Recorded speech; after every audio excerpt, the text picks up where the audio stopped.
I asked ChatGPT to give me a visual depiction of the concept of having, and this is what it gave me. And that's pretty much what I thought it would. The idea of having in our heads, and it seems in the heads of computers, is something like holding, touching it with our hands, having something in our hands. In other words, having something implies physicality. But the second image was a bit more abstract, and it was this. The hand is still there, but there's no touch. The key is suspended in the air, and the idea got more abstract. Now it seems like it's more of a holding an idea of the key rather than the key itself. The point is, holding is not having. I can hold anything as far as my hands can hold it, like this little bottle of medicine or whatever that is. But that doesn't mean that I have it. I can just hold it for a while, but that doesn't make the thing mine, does it? And even more strangely, when I say I have things, for example, a car or a house, I have them even if I don't hold them. Not only that, but I can't see them. And yet I have them. So it turns out I have something which I can't see, but I don't have something which I hold in my hand. Isn't that strange? Not really, as long as the idea of having is itself just that, an idea. In other words, we don't have things. We only have ideas of things. I'm about to tell you that you don't have property, not in the physical sense at least. Those things in the real world, the tangible things like your house, your car, and even your clothes, you don't have them. But you have something else instead, the idea of having them. And that idea of having things has a name. It's called a habit. We know that a habit is essentially something habitual, something which we do, something we behave upon on a regular basis. A habit is a kind of an idea that we enact regularly. Here's how it works in practice. When you say you have a house or an apartment, you habitually go to that place every day and every night. You sleep there, you wake up there, you go to work or somewhere else from that place and then come back again. That is exercising a habit. And that is how you have a house. That is how you inhabit it, by having it as your habit, an idea. What makes you have the house is just the security that no one will interrupt that habit. So what you have is security and protection, not the house itself. Because to inhabit doesn't mean to be physically present in the house. It means to have it as a habit, as an idea. What links you to your house is the habit of going there. Out of curiosity, I asked ChatGPT to show me the idea of inhabiting a house based on a habit, and here's what I got. Still the hand, but now we can see a little habit there. Very clever. But the thing is, there are no hands involved in having. You can't have a house or a car by holding it or touching it. So how do we actually have anything, for that matter? What does this strange word even mean, to have? The dictionary gives us two definitions. To have means to possess or hold physically, but also, more importantly, to experience. And this second idea of having as an experience rather than physically holding is what we're aiming at here, because that is the true nature of having. Having the things that we have, be it abstract or physical, is essentially an experience. We don't possess things, but rather we are possessed by possessing those things. We are possessed by the idea of having those things. Because things cannot be possessed by us, they are inanimate objects. It is we who are possessed by our ideas of possessing those things. The experience is on our shoulders. We experience the habit of having things, not the things themselves. To put it more directly, we live in the world of ideas, not of things. All property is essentially intellectual property, including your house and your car. The concept of having is so strange and so unusual that most languages actually don't even have the word to have. They function perfectly without this seemingly crucial verb. The Latin word habere, which means to have, is the root of the word habit and inhabit. When you inhabit your house, you are possessed by a habit of going to that house and having it as your base every night. That's why the Spanish call a room habitación, the place one is most habitually present in, the place one usually goes to. And when you buy a house, you don't buy the house itself, you buy a secured habit of going to that house.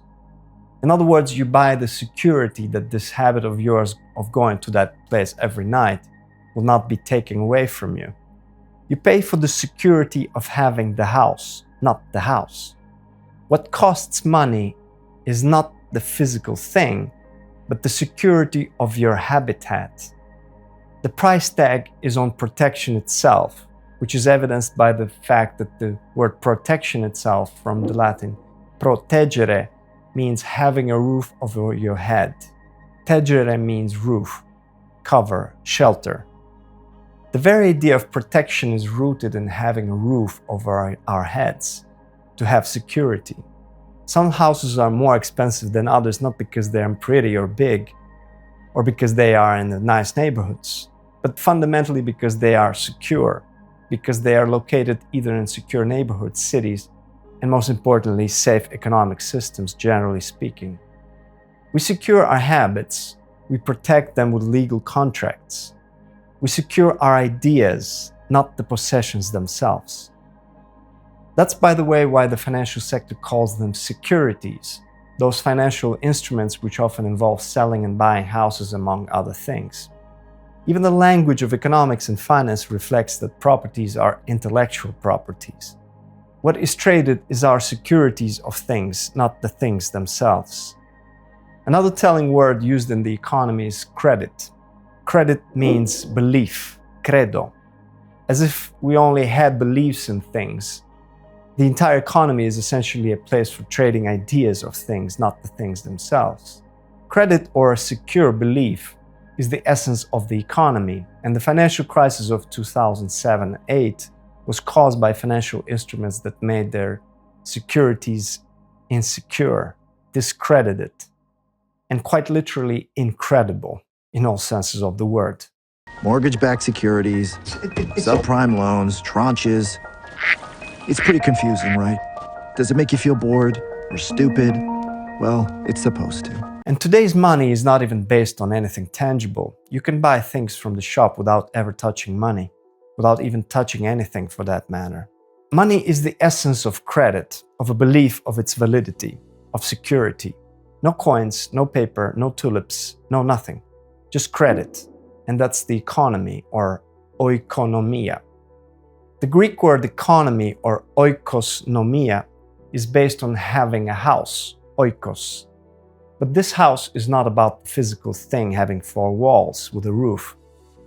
Oikos in the Greek sense meant the dwelling of a larger scale, the whole environment, as it were. And we know that from another word that is familiar to us, oikologia, which gives us ecology. It's as if the Greeks tell us that you can't have a house because the house itself extends beyond the four walls. It includes the whole thing. The economy itself is not about physical houses, but an ecology of ideas.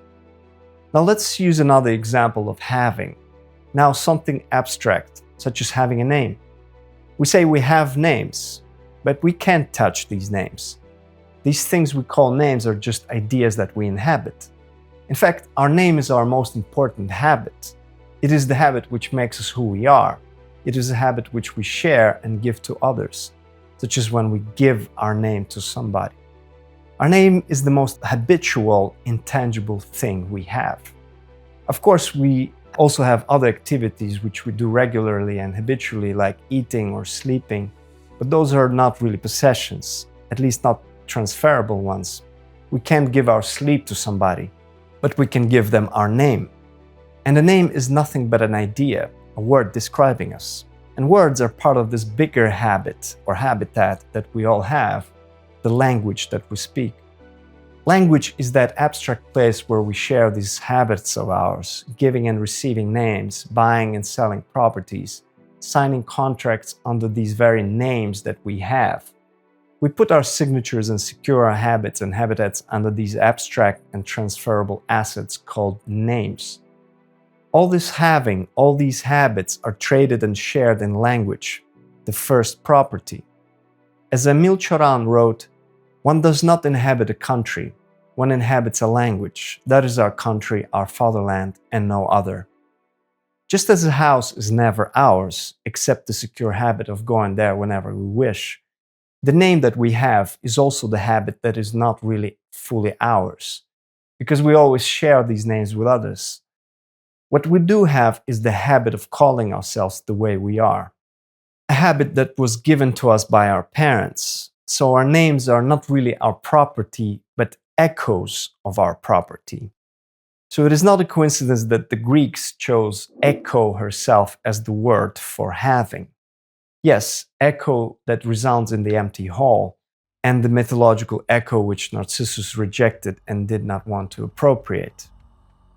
All of our having, all of our property, physical or abstract, is essentially an echo of real possessions, echoed in ideas, in words, in language. Echo was a young nymph cursed by Hera to speak only the last words of others, a body reduced to repetition, a voice without possession. She was a word, a sound, and nothing else.